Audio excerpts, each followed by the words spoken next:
Today we're going to talk about dramatic genre, and the way I want to proceed with this is not by just giving you a bunch of predetermined categories of genre. For example, classical tragedy, classical comedy, whether it be old comedy, new comedy. There's a bunch of genres across the millennia that we could learn the characteristics of and find out about their history, what have you.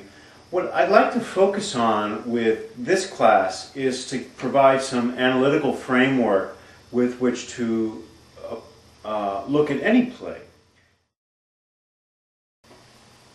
The first genre consideration is the perspective on human nature that the play takes. The most traditional genre division is comedy and tragedy.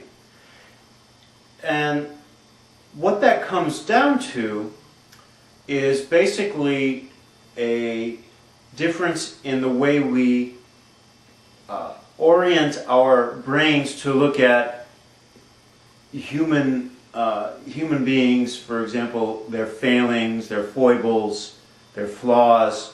We know with tragedy, the result is often grief or tears or pity. There's a sense where we lead with empathy. So the perspective on human nature is essentially what I might call pitiable on one side. I might use the word pitiful, but that has a certain connotation in our current language that I'll try to skirt around by using the word pitiable. Where empathy leads our perception and our perspective. When we're looking at these characters, we're leading with a sense of connection to them on an emotional level. On the other side, you've got comedy, where our basic perspective of people is that people are laughable.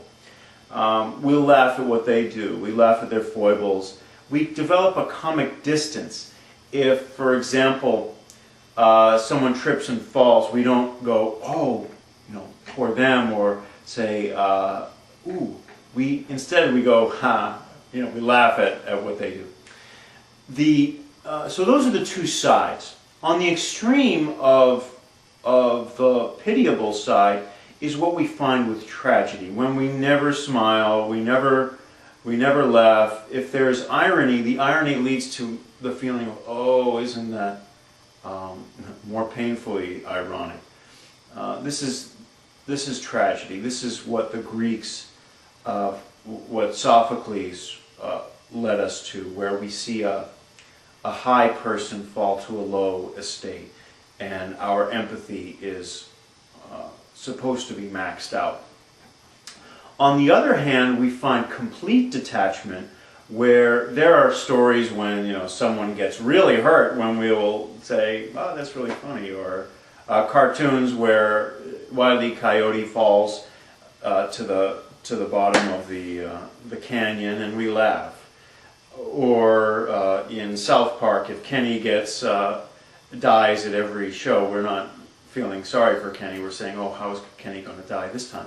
It's a complete removal of empathy. So those are the extremes. So in the middle between pitiable and laughable, there is a place where comedy and tragedy could possibly coexist, where we can both feel and feel for the character and laugh at them at the same time. And this is really the area that Chekhov discovered or took advantage of more than anyone before him. So you end up with Stanislavski thinking that The Cherry Orchard is a tragedy while Chekhov calls it a comedy. Well, it's both, as we learned in weeks 8 and 9.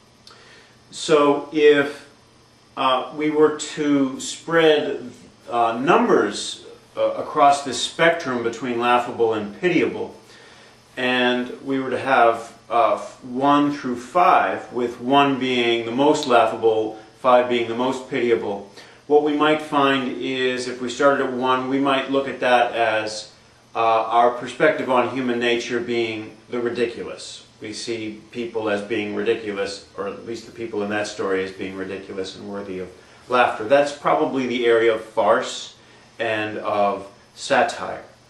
At a number 2 of laughable, that's more situational comedy. Take, well, The Office. Someone like Michael Scott is, if Michael Scott were actually hurt on the show, our hearts go with him, which means that we have empathy. We're basically laughing at him, but we also have some empathy in there as well.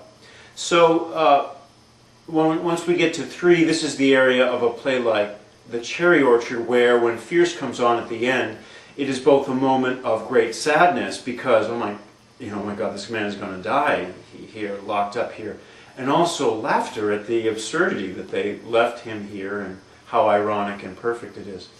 If we kept going to, say, number 4, this might be the area of most drama, where basically we're going along, following story, leading with a sense of connection to the characters, wanting them to get what they're searching for.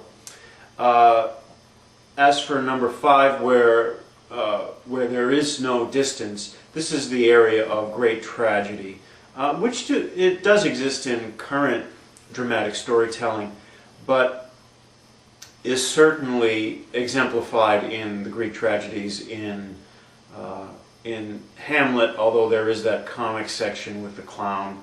But generally, Hamlet is heavy, and these characters, I would describe, our basic perspective on their human nature is noble, and I don't have a better word for the opposite of ridiculous than noble, so we'll stick with that.